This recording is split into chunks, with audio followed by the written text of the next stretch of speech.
Hello and welcome to this comparison between the Sony AX53 and the Sony ZV-1. So both are easy to use 4K cameras that have very high bitrate and produce very nice images. As you can see, I'm testing them out at the moment. I'm comparing them side by side. Stop this video right now.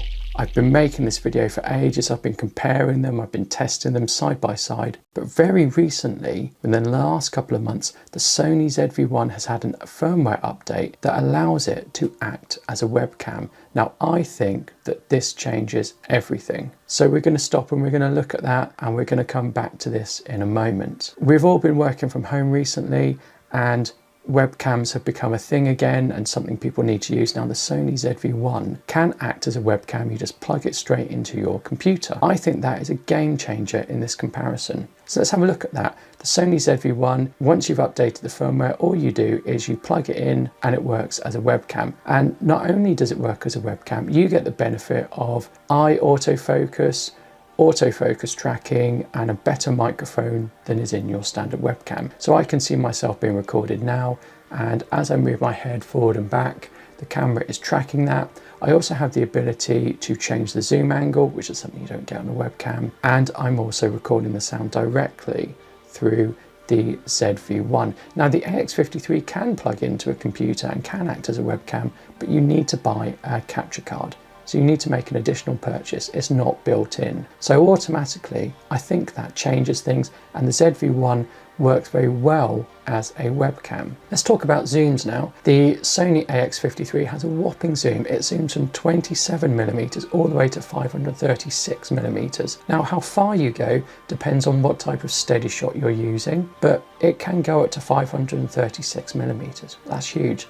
The ZV-1 can go from 24 to 70mm, which is approximately a 3x zoom. Compare that to the 30 or 40x zoom you get with the AX53. Now the ZV-1 will have a faster lens. It has an f1.8 lens at the widest setting and an f2.8 shortly after that. The AX53 is going to have a much smaller aperture compared to the ZV-1, and you're not going to get such blurry backgrounds. However, saying that, the ZV-1 has a smaller sensor like the AX53, so we're not talking about full frame blurring of backgrounds here.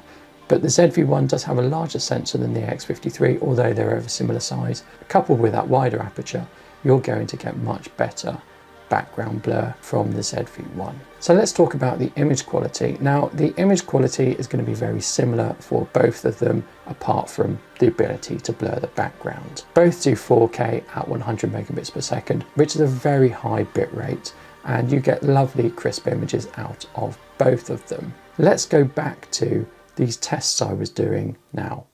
So I'm out testing the AX53, and it's shooting in 4K 100 megabits per second with steady shot on, 1/50 of a second, recording at 25 frames per second.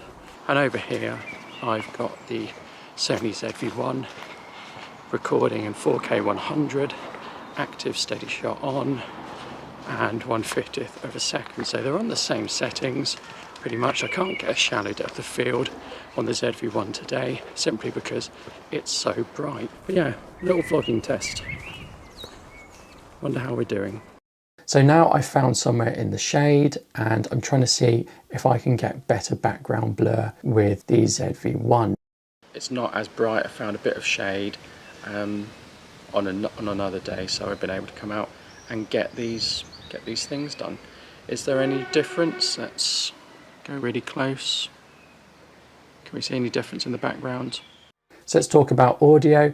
Both have quality built-in microphones, both have very good built-in microphones. The AX53 has a nice trick that you can cancel out the recording from behind you, so you can get rid of your voice if you're recording something in front of the camera. The AX53 also has a headphone jack that the ZV-1 doesn't have. Both cameras have an audio in jack, and both cameras have powered hot shoes, and you can use hot shoe accessories with both cameras. So you can use hot shoe microphones, and they plug in and there's no wires, and they get powered off the camera, and you can see reviews for that here. I'm going to talk about ease of use now. Both are very similar in the ease of use. Basically, you open the screen out and you pop it out and that turns the camera on, and it does that for both. You start recording by pressing a button. If you want to change settings, it gets a little bit more complicated, but I would say both have a very simple start and stop design that make recording quick and easy. So let's talk about which is best for you. Let's focus on the AX53 first. It has a much better zoom, it has much better image stabilisation, has a headphone socket, it has some nice little camcorder tricks like night vision, and it's more robust. There's nothing coming out of the camera that can break. So if you drop it, everything is contained within inside the camera. It will probably be okay. If you drop the ZV-1, because the lens protrudes out, it'll probably break it, I'm afraid. Let's talk about the ZV-1. It's certainly more cinematic.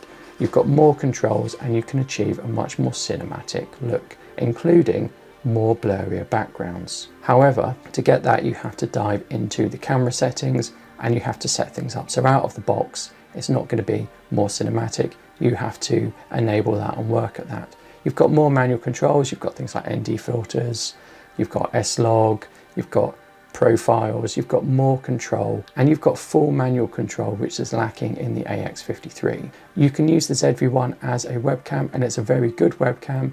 You can see I'm moving in and out and it's focusing on me, but it's also going to be able to have a zoom range which your standard webcams won't have. So I can zoom the image with the ZV-1. I can also use the onboard microphones, which are very good, and I can also plug in external microphones. If you want a very good webcam, this is the one for you, and it's certainly better than a standard webcam. Both images record in 4K up to 100 megabits per second, but the ZV-1 has a nice little trick in that it can simultaneously record low-res proxy files, which means you can edit the 4K footage much easier than you could with the AX53. So you don't need a really powerful machine to edit 4K footage with the ZV-1 because you can use proxy files.